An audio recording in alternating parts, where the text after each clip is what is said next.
Ciao e benvenuti in questo nuovo video, dove andremo a parlare di Michele Cavataglio, boss dell'Acquasanta, che ha caratterizzato la prima guerra di mafia, visto come un gangster della mafia degli anni 50.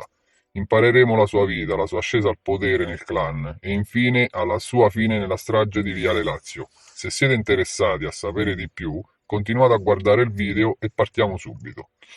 Nato a Palermo nel 1929, era conosciuto con il soprannome di Cobra, per via della sua arma preferita che aveva sempre con sé, una Colt Cobra 38 Special. Durante l'adolescenza iniziò una serie di attività, come furto di generi alimentari e benzina, molto diffuse durante il ventennio fascista, e per questo venne affiliato nella cosca dell'Acquasanta. Nel 1946, all'età di 17 anni, venne assolto in un processo dove lo vedeva accusato dell'omicidio del costruttore Vincenzo Mercurio.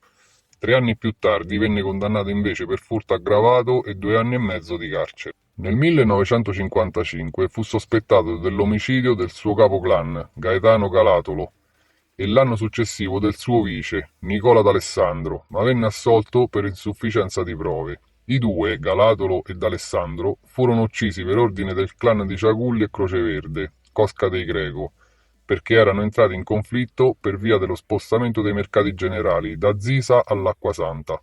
Morti i due boss, Cavataglio prese in mano il potere della famiglia dell'Acquasanta, ma in quel periodo venne arrestato e messo al confine in un comune di Potenza, da dove cercò anche di fuggire, ma fu subito ripreso. Cavataglio partecipò attivamente a quello che viene definito il Sacco di Palermo, durante il regno di Salvo Lima, sindaco di Palermo, tramite il suo costruttore Girolamo Moncada. Ai boss mafiosi sono state concesse licenze edilizie attraverso contatti con politici. Il boom edilizio ha distrutto la cintura verde di Palermo per far posto a condomini privi di carattere e costruiti in modo scadente.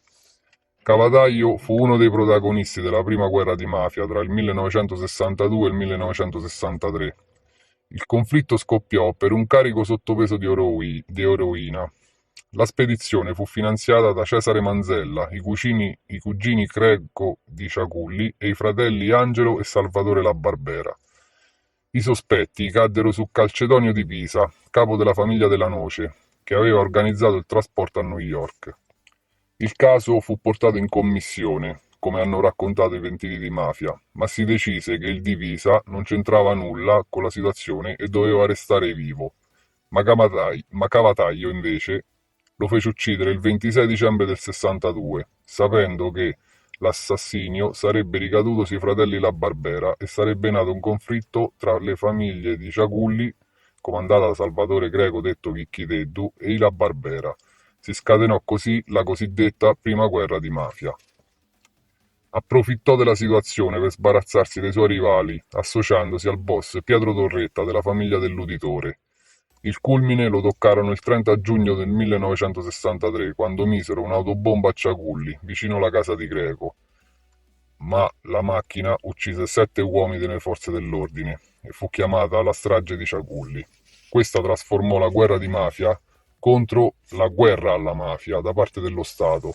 Provocò anche lo scioglimento della commissione mafiosa. Molti boss furono arrestati e quelli che riuscirono a scampare all'arresto fuggirono all'estero. Cavataglio si era reso latitante, fu arrestato nel suo covo e condannato a 4 anni di carcere nel 68, ma avendoli trascorsi in carcere in attesa di processo fu rilasciato perché aveva scontato già la pena. Uscito di prigione, tentò anche di ricostruire la commissione, ma gli altri boss avevano capito che la strage di Ciaculli non poteva essere stata fatta dai fratelli La Barbera, in quanto Salvatore era già morto per Luvara Bianca e il fratello Angelo era scappato a Milano. Divenne chiaro a tutti i boss che non La Barbera, ma Cavataglio aveva messo la bomba a Ciaculli. Si decise così la sua eliminazione, formando un comando di killer scelti tra varie cosche mafiose. Il comando era composto da Salvatore Riina, Bernardo Provenzano e Calogero Bagarella per i Corleonesi, Emanuele D'Agostino e Gaetano Grato per la famiglia di Santa Maria del Gesù e Damiano Caruso della Cosca di Riesi. Il 10 dicembre del 1969, vestiti con le uniformi di Guardia di Finanza, giurano in Viale Lazio, all'ufficio di Girolamo Moncada, il costruttore che prima era legato ad Angelo La Barbera e ora affiliato a Cavataglio.